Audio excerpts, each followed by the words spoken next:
Hi everyone, my name is Charlie and I'm the features editor here at Call Center Helper, the online magazine dedicated to helping you deliver great customer service and run a great contact center operation. Today, I'm going to be looking at 10 ways to reduce AHT or average handling time in the contact center so you can better hit those all-important service level targets. Of course, though, we cannot just ask our advisors to hurry up and rush through calls, as that will lead them to picking up negative behaviors that will badly influence good customer service. So let's look at 10 safe ways to reduce average handling time in the contact center, but there's something you need to know first. First things first, we need to know that average handling time is split into three key parts. Number one, talk time. This is the conversation time between a customer and an agent, which starts as soon as the agent accepts the contact from the queue.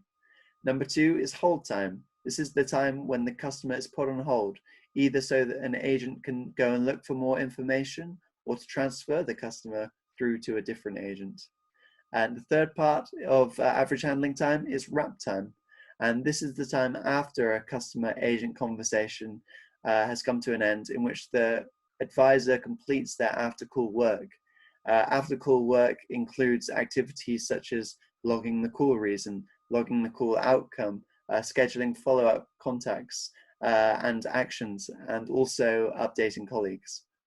So there are lots of little tricks that you can use to help reduce average handling time across these three key areas. And I will do that. I'll show you three key tips for reducing each of these parts of average handling time, and one final tip to reducing overall average handling time.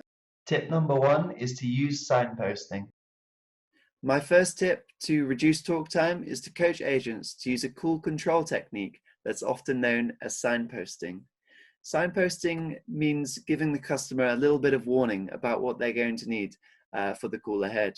So coaching advisors to use phrases such as, in a moment, I'll need to take a few details, including a credit or a debit card number to secure the booking is a good example.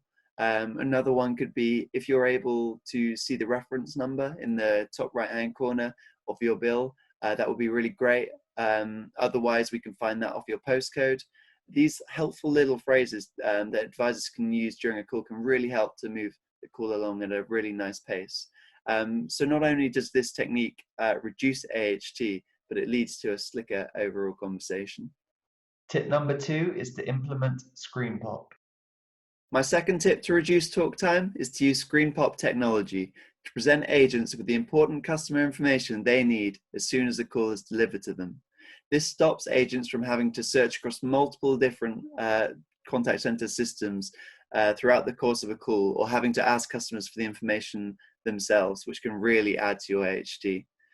On this technology theme, there's a few other things that you could do, and one that I would really recommend is to review and update your knowledge base so that it's easy for advisors to find the information they need. That's another surefire way to improve your AHT. Tip number three is to create a quality focus around AHT. My final tip for reducing talk time is to create a quality team focus on identifying conversation time that doesn't add value to the customer. In creating this focus, we can find common behaviors that often lead to high AHT and have no value to the customer. We can then coach in better practices. Also, when you have this quality team focus, you'll also likely pick up on a few workarounds that agents use to get around certain contact center systems, which may not be the most efficient way of using that technology. Identifying these and again, coaching in those better practices will help you to further reduce average handling time. Tip number four is to look at your call routing strategy. My first tip for reducing hold time and fourth for reducing overall AHT would be to ensure call routing delivers a high proportion of calls to primary skilled advisors who have the necessary skills to resolve a query. Most call centers now have skill-based routing, and what this means is that their ACD systems can recognize the customer by a unique caller ID and can determine whether any specific skills are needed to handle the incoming call. If you have a system like this in place, you can do lots of clever things like pass an at-risk customer through to an agent that specializes in customer retention, or more simply, pass a customer through to an agent who can speak the customer's first language. So creating creating routing strategies like this helps to reduce hold times and also reduce transfer rates too. While there is now also a technology called predictive routing that can help you take this whole routing strategy to reduce AHT idea to a whole nother level, and that's something I'd really advise looking into. Tip number 5 is to look at your transfer rates. My next tip for reducing hold time with customers is to identify call types with high transfer rates and do more coaching with agents to increase their knowledge within these areas. Try listening to these calls with high transfer rates and think about what agents can do differently and how else you can support them to better handle those calls. So to better support them, you could try looking at your supporting materials. So within your knowledge base again, for example. And I think it's very important to also, again, reassess your IVR and call routing strategies and question whether those call types are going to the most appropriate agents. Tip number 6 is to find ways to lower attrition.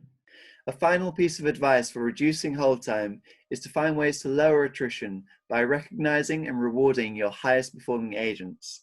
Hold time is often so high in contact centers because there are a lot of new agents in place who have not yet reached their highest competency levels.